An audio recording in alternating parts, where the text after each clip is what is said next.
Friends across the globe, today's date has been significant for everyone in so many different ways. I'll start with an analogy just so that we all know exactly what I'm talking about. Whenever in the US there's an emergency, we are told, trained, and informed to call 911. 911, whether it's fire, whether it's emergency ambulance or paramedics, whatever that we need, we end up calling 911. It signifies in so many different ways. And what happened today, 20 years ago, as I said today, this day, 20 years ago, had an enormously global impact on everyone that watched or were present in the New York City or Washington, D.C. or Philadelphia. They still maintain the memory inside out, outside in. My friends, I want to bring you a keen awareness of what I have thought about life and the environment we live in to be able to learn from it and see how we can optimize to focus on our own purpose with planning and persistence. With that, I bring you this. You see this coin. As soon as you saw this coin, you're saying, it is from this currency, it is from this country, this is the value, whatever. We almost always, whenever see a coin, we choose not to see the other side of the coin, unless you're playing a toss of the coin to win which side of the game and team you're going to be on. Why do I say that? Is because 9/11 had such a tragic, trying impact on everyone, everywhere around the globe. I bring to you the other side because on this specific day in history, 20 years ago, I was at a European HR meeting in Versailles, France. And whereas, yes, it shook me up, it took me down for a few minutes of introspection, life still went on. Our meeting, of course, was disrupted.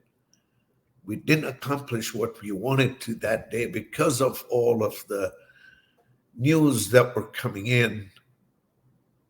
And yet, here I was, close to 7,000 miles away from my home, my family, my young one, and my mom, and I could not get hold of them. And yet, I was fine in the sense I was not worried or concerned because of the leader that I used to work with ensured that he got in touch with my wife and informed her that I was okay and that I was flying back to London from Paris that evening.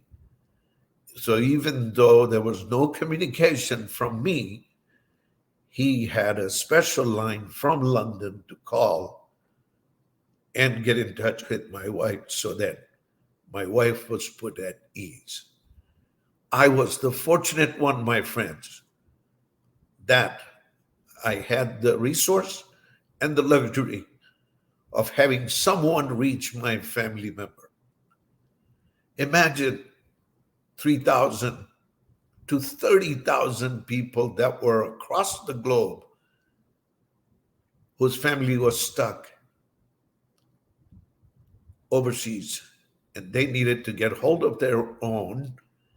All the phone lines were down, all the airwaves were down. They could not. What do we do in a situation like that? Is a great question to ponder and continue to think about, so that we somehow, in the crack of our own thinking, bring up this phenomenon that if we watch our thoughts, we end up creating our own words from the thoughts. And those thoughts turn into action. So let me give you a brief symbol for it or a statement for it. My friends, watch your thoughts, they create your words.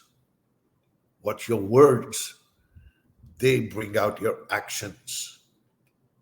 Watch your actions, because they shape your habits. My friends, look at this. Words to thoughts to habits and action, and therefore words, thoughts, action, habits. If we continue to do that, they build our character. And once we have our character, know it in your heart at all times. It is and drives our destiny. So, whereas you saw the events of 9/11 in 2001, 20 years ago, or more than 20 years ago, had such a global impact. But now, if you dissect and slice it down, you would be able to have a light bulb and think and say to yourself, but it had a personal impact and an influence as well. Given any time, any situation, my purpose of telling you this, whereas yes, 9/11 had a tremendously shocking impact on most people, I may have been one of the rare ones who actually started a dream job on this day in London and then flew to Versailles, Paris, in France, to hold this meeting. And the next 5 years were, call it the golden years of my life. I got to travel and meet more than 7,000 leaders across the world and learn from them, because I've made myself a CLO at all times. Relentlessly, I am the CLO. No, I don't mean Chief Learning Officer, but a humble, continuous learning organization.